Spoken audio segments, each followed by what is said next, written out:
Welcome my friends, this is Maniacal Incorporated, and recently I've been covering the Irish rulers in Crusader Kings 3, giving some context and some background as to who they were and what they did during their lives.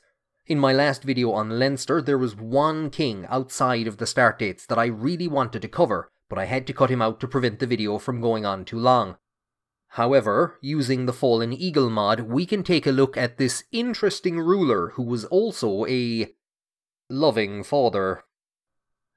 The Fallen Eagle mod has 3 start dates. Initially it only had one in the year 395, in which I previously did a playthrough as Ucha Mogmadoin.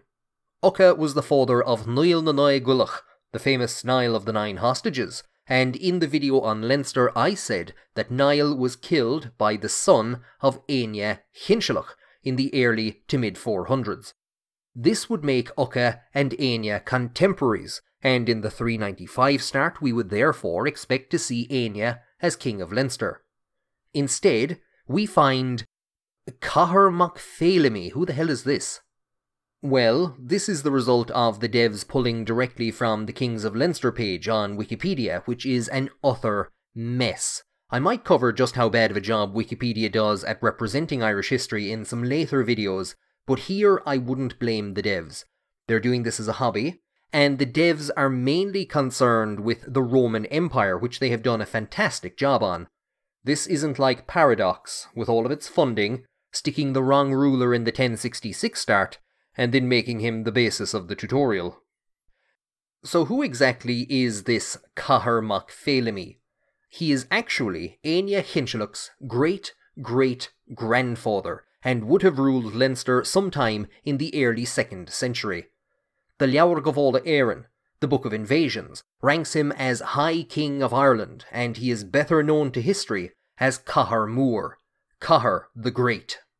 He is most well known as the subject of Ceomhna Cathair Mór, the Testament of Cathair, a lengthy poem detailing the division of his possessions amongst his 10 sons, later used by his descendants to legitimise their rule over various parts of Leinster. In the testament, Cathair bequeaths to his eldest son Rossa, "My rank and my lordship, my beauty and my fame, my power and my protection, to my chosen champion Rossa. May he be head and king of the province, this festive Rossa Valley." I'm not totally sure as to how the second part of his name would have been pronounced, but Rossa's descendants call themselves the E Valley, and the region they ruled over was given the same name, later anglicised as County Offaly. Land, weapons, and even ships he dealt out to his other sons, but by the time he reached Fiacha, Cathair had no more possessions to bestow.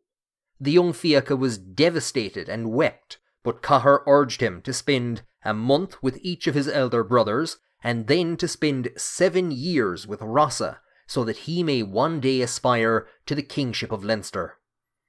Honoured is the unique youngest son, Fiacha, a man in many hundreds. He shall have a share in blood-red Cruachan. He shall make noble Alach red with blood. Sometime he shall march against Awen. He shall overthrow the princes of Tara. He shall augment the fair of Taltu. He shall lead the line on an expedition overseas. Stout spear points shall be scattered against the kings of the splendid provinces by thy fair bright children of equal rank. Success in speech and judgment, the kingship of Lowry Leinseach, be thine, thou manly Fiacha. Though the youngest of his brothers, the testament makes Fiacha out to be the favoured son of Cathair Mór, and indeed his descendants would come to dominate Leinster. His son, Brasil Bealach, is counted by Francis J. Byrne as the first king of Leinster in the historical era, and Brasil was, in turn, the grandfather of both Dunling, the founder of the E Dunlinge, and Aine Hinshelach, the founder of the E Hinshellig, the 2 dynasties that would rule Leinster until the Norman invasions of the mid-1100s. Cathair was not so kind to all of his sons, however. He called Fergus untrustworthy, wayward like a child, and gave him nothing. To Angus Nick, Cathair also gave nothing, and instead berated him for even existing.